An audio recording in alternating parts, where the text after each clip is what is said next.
오늘 주시는 하나님의 말씀은 시편 132편 10절부터 마지막 18절까지 말씀입니다.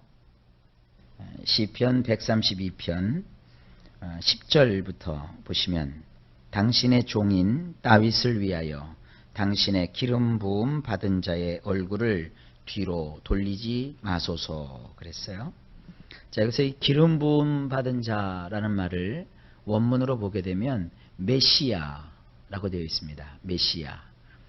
그 메시아라고 하는 것은 신약 성경에 와서는 그리스도라고 칭하고 있는 것입니다. 우리가 예수 그리스도라고 말을 하죠. 예수라는 말은 이름이에요. 이름. 그리스도라는 것은 이름이 아니라 어떤 직함입니다. 예를 들어서 저를 오 목사라고 부르잖아요. 제 이름이 목사가 아니에요. 저는 이름이 따로 있어요. 찬규라는 이름이 있잖아요.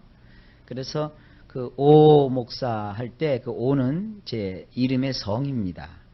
그러나 목사라고 하는 건 뭐냐면 직임이에요. 직임. 제가 하는 일, 제가 가지고 있는 성직, 성직자라는 뜻이죠. 그러니까 예수 그리스도라는 이름의 구조도 마찬가지입니다. 예수라는 이름이 말이 이름이고요. 그리스도라고 하는 것이 이것이 직임입니다. 그래서 그리스도라고 하는 것은 구약의 표현으로 하면 메시아이고요. 그 메시아나 그리스도라고 하는 것은 기름을 부었다라는 뜻입니다. 기름 부은 자다. 참기름을 부은 게 아니라 올리브유를 갖다가 그 머리에 부어요. 붓는데 조금 붓는 게 아니라 기름을 부으면 이 머리에서부터 시작해서 그 기름이 쫙 하고 머리를 타고 흐르고 수염을 타고 흘러서 이렇게 먼 몸을 적실 정도로 기름을 부어요. 근데 아무에게나 기름을 붓는 것이 아니라 세 종류의 사람에게 기름을 부었어요. 하나는 왕, 또 다른 하나는 제사장, 또 다른 하나는 선지자입니다. 왕은 뭡니까? 하나님을 대신해서 백성을 다스리는 자예요. 그리고 제사장은 누굽니까? 인간을 대신해서 하나님께 인간의 죄를 고하고 또 인간의 축복을 구하는 그런 성직이에요. 선지자는 무엇입니까? 하나님의 입이 되어서 하나님 편에서 인간을 향하여 하나님이 가지신 말씀을 전해주는 거예요. 여러분, 이 세 가지 사역을 예수님이 다 하시는 거예요. 우리가 예수를 믿을 때 이 세 가지 직임을 가지신 그리스도이신 예수님을 믿는 거예요. 자, 예수님은 첫째 우리의 왕이십니다. 그런데 이 세상은 우리가 예수를 믿으면 자꾸 세상이 왕 노릇하려고 그래요. 여러분, 여성분들이시기 때문에 장기나 바둑 같은 거 잘 안 두시죠? 꼭 장기나 바둑 둘 때 보면 실제로 두는 사람들은 아주 고민하면서 내가 지금 이기느냐 지느냐, 이 내기 지면 내가 10,000원을 뜯기는데 고민하면서 한 수 한 수를 두는데 제일 마음 편한 사람이 누구냐면 옆에서 훈수 두는 사람들이에요. 오른쪽을 둬야 된다, 왼쪽을 둬야 된다. 그럼 벌떡 일어나고 그럼 네가 둬. 훈수 두는 사람이 있으면 다 져요. 또 이제 중계방송 같은 거 보면은 뭐 야구 중계라든지 또 권투 중계라든지 축구 중계를 보면 선수들은 땀을 뻘뻘 흘리면서 삐질삐질거리면서 막 그 상대와 싸워서 이기려고 애쓰고 고군분투를 하는데 옆에서 그 해설하는 해설자하고 아나운서하고 입방정을 떨죠. 아, 왜 저 선수 왜 그걸 왼쪽으로 던집니까? 오른쪽으로 던져야 되는데, 아, 저 선수 왜 거기서 멍청하게 서 있습니까? 빨리 달려가서 공을 잡아야 되는데, 아, 저 선수 왜 왼쪽 훅을 날립니까? 아, 오른쪽 라이트를 날려야 되는데, 아, 저럴 때 잽을 뻗어야 되는데. 니네가 한번 해봐. 경기라는 게 그때그때 따라서 달라요. 또 권투 선수들도요, 그날 기분에 따라서 이 팔놀림이 달라요. 어디 이 세상 일이 그렇게 쉽게 됩니까? 신앙도 마찬가지예요. 신앙이라고 하는 것은 말이죠, 우리가 세 것과 싸워야 돼요. 첫째는 마귀라는 놈과 싸워야 돼요. 우리는 마귀를 놈이라고 안 하고 새끼라고 그래요. 그러니까 사람한테 욕하지 말고 마귀한테 욕하는 말이에요. 아주 나쁜 새끼예요. 이 마귀는 마귀와 싸워야 돼요. 마귀는 얼마나 나쁜 놈인지 혼자 싸우는 법이 없어요. 그 마귀의 졸개들이 귀신들이라고요. 이 귀신들 그러니까 또 뭐 전설의 고향에 나오는 뭐 이렇게 머리 이렇게 풀고 이런 건 줄 아는데 그렇지 않아요. 귀신은 아주 교묘하게 다가와서 소위 말하는 세상 말로 하면 염장을 질러요.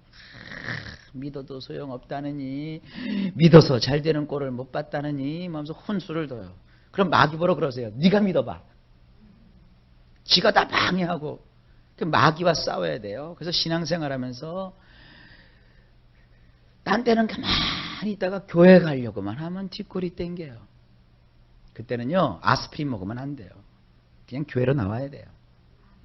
그리고 또 기도 좀 하려고 그러면 왜 이렇게 자꾸 저 밑에 말로 성가신 일이 생기는지 몰라요. 생기든지 말든지 까짓것 하고 그냥 기도하는 거예요. 꼭 어떤 사람은 기도하려고 또 교회로 나오려고 하면 문지방에서 넘어져요. 넘어져도 꼭 앞으로 뒤로 넘어졌는데 코가 깨져요.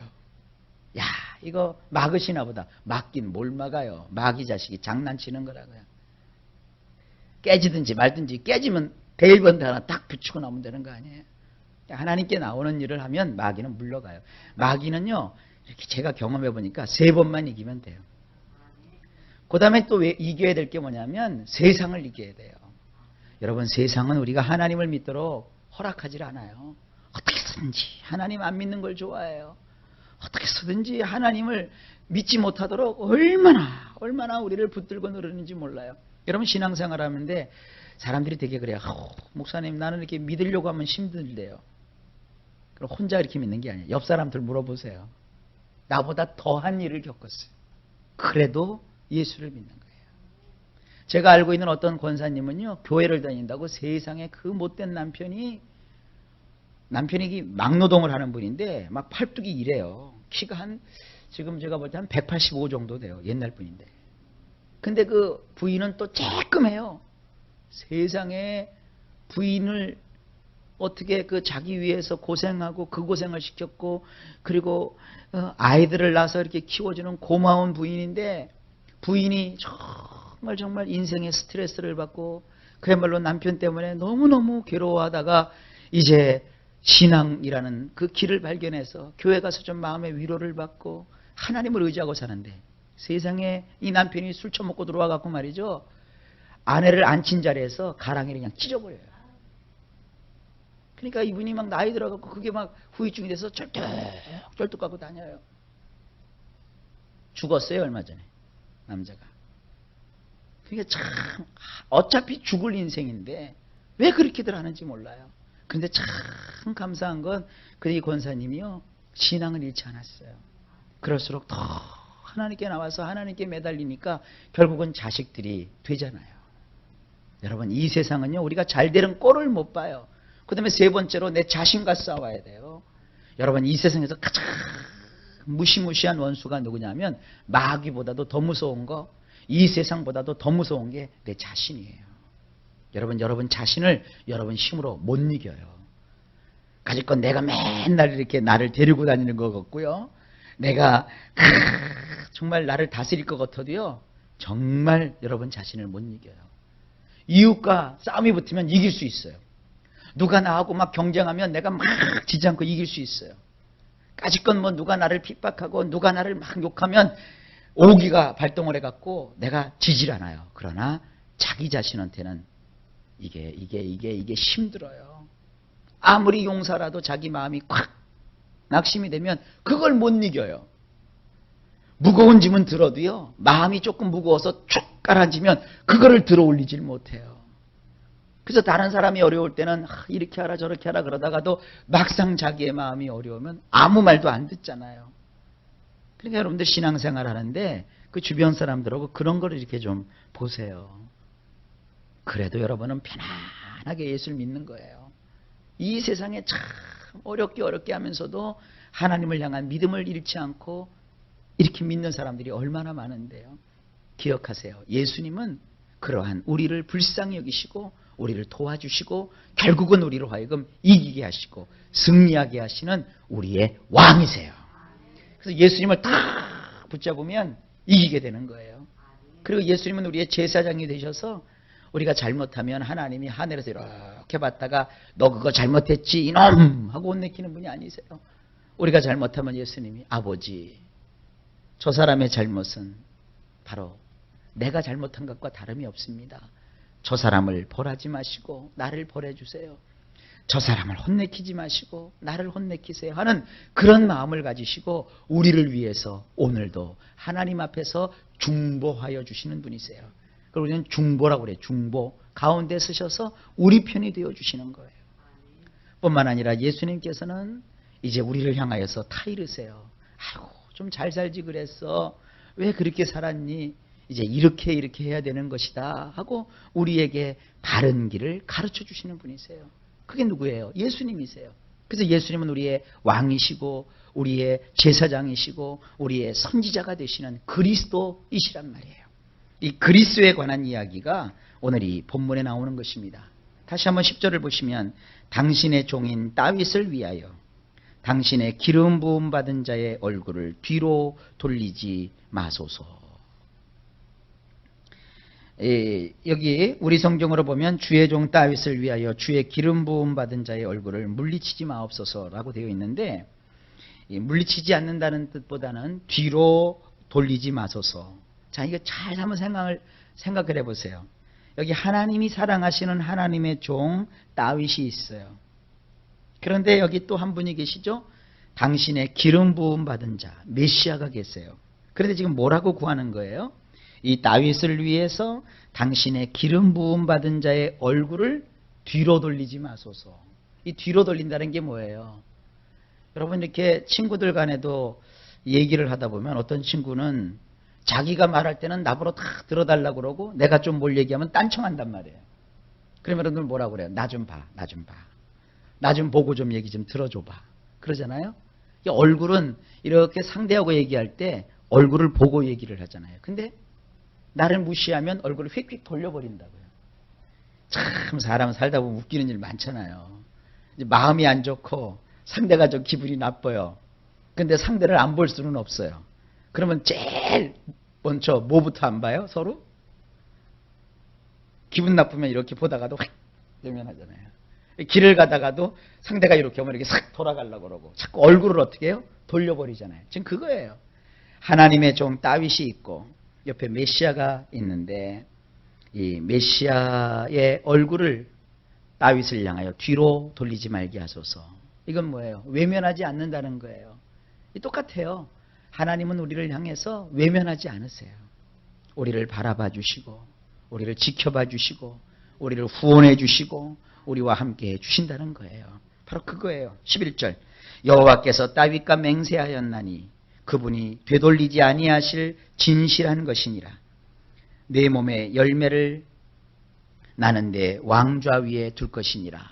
자, 이제 하나님께서 다윗을 멸시하거나 무시하거나 그에게서 그 얼굴낯을 뒤로 하지 아니하시고 성실하고 진실하게 이 다윗과 약속을 하셨어요. 그 약속의 내용이 이제 나오는 거예요. 내 몸의 열매를 나는 내 왕좌 위에 둘 것이니라. 이건 나중에 예수 그리스도를 이 땅에 보내실 때 다윗의 후손으로 하나님이 보내실 것이다 라는 그런 예언의 말씀입니다. 그 다음에 12절 만일 내 자손들이 나의 언약과 내가 그들에게 가르친 나의 증거들을 지키면 그들의 자손들 또한 영원 무궁토록 내 왕좌 위에 앉게 될 것이니라. 13절 여호와께서는 시온을 선택하셔서 그분의 거처로 삼고자 하셨느니라. 14절 이곳은 내가 영원토록 쉴 곳이니라. 이곳에 내가 거할 것이니 이는 내가 원하였기 때문이니라. 자, 이게 하나님께서 장차 다윗의 후손으로 예수님을 보내시겠다는 거예요. 그래서 그 예수님을 다윗이라고 하는 그 왕좌의 영원한 왕으로 세우시겠다는 거예요. 이게 오늘 제가 서론에서 그리스도에 관한 이야기를 쭉 설명드렸는데 바로 그 얘기예요. 예수님이 우리의 영원한 왕이 되셔서 영원토록 우리를 다스려 주실 것이다 하는 약속을 지금 주고 계시는 거예요. 15절에 보세요. 내가 그곳의 먹거리에 복에 복을 줄 것이니라. 그곳에 가난한 자들을 음식으로 만족시켜 줄 것이니라. 그러니까 하나님이 세워주시는 다윗의 후손이신 그 메시아, 그 예수님이 오시면 어떤 일이 벌어지느냐? 그곳의 먹거리에 복의 복을 주신다는 거예요. 여러분, 사람이 꼭 밥만 먹고 사는 거 아니에요. 예수님이 뭐라 그러셨어요? 사람이 떡으로만 사는 것이 아니라 하나님의 입에서 나오는 모든 말씀으로 살 것이니라 그랬어요. 여러분, 교회는 밥 먹으러 다니는 게 아니에요. 물론 교회도 식당이 있고 주방이 있지만 여러분, 교회 밥 먹으러 오는 거 아니잖아요. 밥은 집에서 해 먹든지 식당 가서 먹는 거예요. 교회에서 이렇게 음식을 해서 먹는 것은 그저 서로가 어떻게 해요? 친교하고 교제하기 위함이라고요. 정말 교회에 와서 우리가 먹어야 될 것은 하나님의 풍성한 말씀이에요. 그래서 말씀을 먹는데 하나님께서 그 먹거리에 복의 복을 주신대요. 그러니까 복된 그 말씀을 먹어야 나의 삶 속에 복을 받는 거예요. 가장 그 신앙생활하면서 어리석은 사람이 뭐냐 하면 이제는 내가 못 믿겠다는 거예요. 왜냐하면 믿어도 소용없고 믿어도 좋은 일도 안 생기고 믿어봤자 별거가 없대요. 그건 참 어리석은 거예요. 여러분, 아이가 밥을 먹일 때 이 밥을 주셔서 감사합니다. 이 밥이 참 맛있습니다 하고 먹는 애가 몇 명이나 돼요. 그러니까 아기 때 여러분들 주로 해주는 보약이 뭐예요? 밥 잘 먹는 약. 되게 엄마들 그런 경험 있죠. 밥그릇 들고 애들 쫓아다니는 경험 없으세요? 하면서 그냥 자꾸 먹이는 거야. 그럼 애가 이렇게 밥을 먹일 때 좋다고 먹어요? 싫다고. 그래도 딱 한 숟갈만, 딱 두 숟갈만, 그리고 더 먹이고 한 숟갈 먹이면 됐지 그러면 아니 또 한 숟갈만 더. 그래서 엄마가 기필코 한 공기 다 먹이잖아요. 그거 왜 먹여요? 그걸 먹어야 애가 키가 크고 먹어야 되는데 애들이 생각할 때는 왜 엄마는 이렇게 맛없는 걸 줄까? 애들은 거기다가 막 설탕을 잔뜩 이렇게 쳐가지고 맛있게 만들어서 먹이면 될 텐데 여러분, 애 달게 먹이면 뭐부터 썩어요? 이빨부터 다 썩으니까 어떻게든지 그 밥을 먹이려고 엄마가 이것저것 반찬을 해서 애기를 그걸 먹이잖아요. 지금이야 김치가 그렇게 맛있는데 저는 어렸을 때 김치가 왜 이렇게 싫어요? 근데 그냥 억지로 김치를 이렇게 갖고 찢어갖고 그냥 먹이잖아요. 그 왜? 한국 사람이 김치 먹어야 유산균을 먹고 그게 김치 한 조각이 야쿠르트 하나보다 낫거든요. 그걸 먹여서 애를 어떻게 건강하게 키우려고 하는 거예요. 하나님도 여러분 교회 나오면 다른 것부터 먹이는 게 아니라 말씀 들고 쫓아다니면서 먹이신다고요. 자꾸 먹으라고. 근데 안 먹는데요. 싫대요. 그러면 딱 한 숟갈만 더. 그러니까 막 교회를 자꾸 데려 앉혀놓고 말씀 들으라고 그러고 그거 먹으라는 거예요. 먹거리가 복을 받는 거예요. 그래서 말씀을 풍성히 먹어야 힘을 얻는 거예요. 그 다음에 주님이 뭐라고 하셨어요? 여기 보면 그 가난한 자들을 음식으로 만족시켜 줄 것이다. 하늘 양식으로 우리의 주린 영혼을 하나님이 만족시켜 주시는 거예요. 그래서 여러분들 신앙생활하면서 무엇보다도 하나님의 말씀을 꼭 붙들어야 돼요. 하나님께로부터 멀리 떠나가는 것은 참 불행한 일이에요. 그러나 하나님께 가까이 와서 주님이 주시는 그 말씀의 풍성한 양식으로 만족할 때까지, 이 만족이라는 게 뭐냐면 배불러 터질 때까지라는 뜻이에요.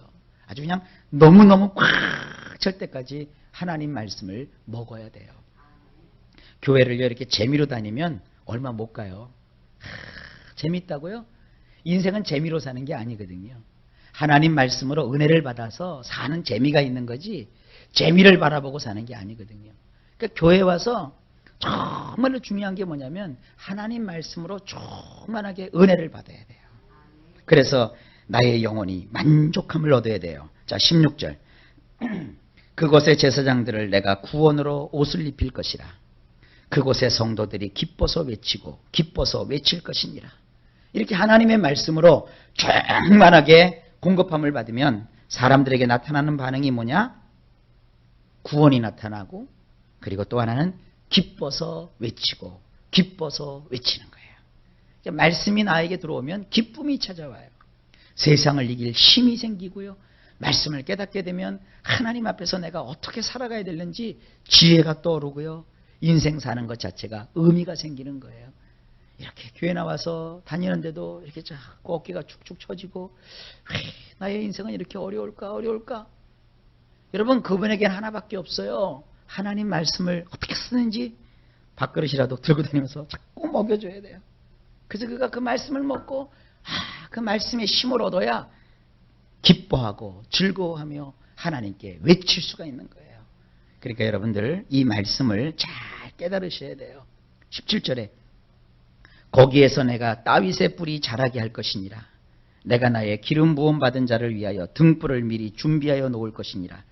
시간이 있다면 이걸 제가 쭉 구약과 신약을 연결해서 설명을 드릴 텐데요. 여러분에게 필요한 간단한 얘기만 드릴게요.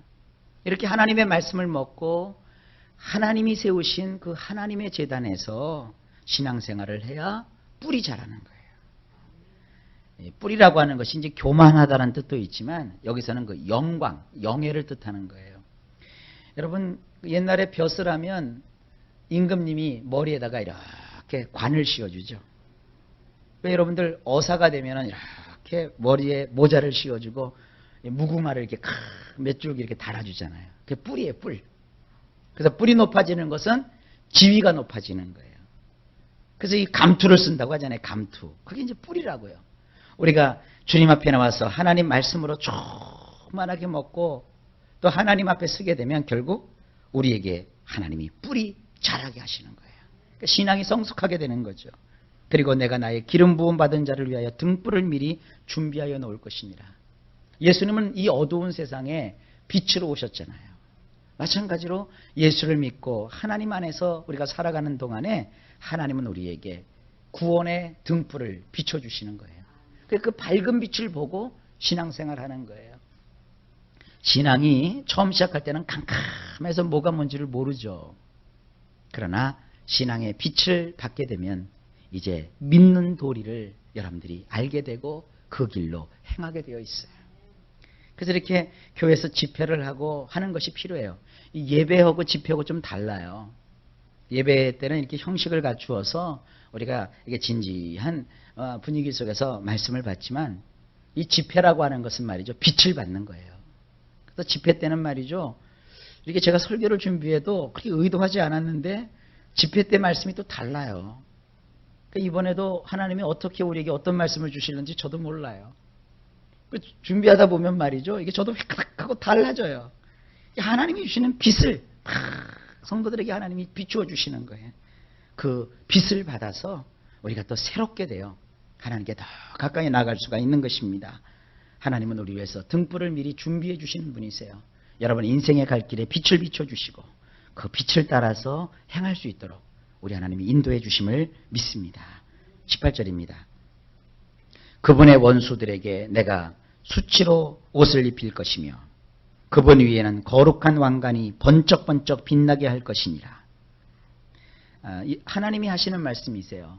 예수님의 원수들을 하나님께서 수치로 옷을 입힐 것이고 예수님 위에는 거룩한 왕관이 번쩍번쩍 빛나게 할 것이다. 하나님께서 기름 부은 바 대신 그 메시아이신 예수님을 이 땅에 보내시고 그분으로 하여금 원수가 수치로 옷을 입고 그리고 그분 머리에는 면류관, 거룩한 왕관이 씌워져서 그 왕관이 번쩍번쩍 빛을 발하게 하실 것이다 하는 그런 약속의 말씀입니다. 그러니까 우리 신앙생활이 어떻게 되는 건지 쭉 지금 여기서 설명되고 있는 거예요. 이게 지금 성전에 올라가는 자들의 노래거든요. 그래서 성전에 올라가는 사람은 다른 거 아닙니다. 하나님이 주신 예수 그리스도를 붙잡고 나의 왕, 나의 제사장, 나의 선지자이신 예수님을 더 붙잡고 그분과 함께 승리하는 거예요.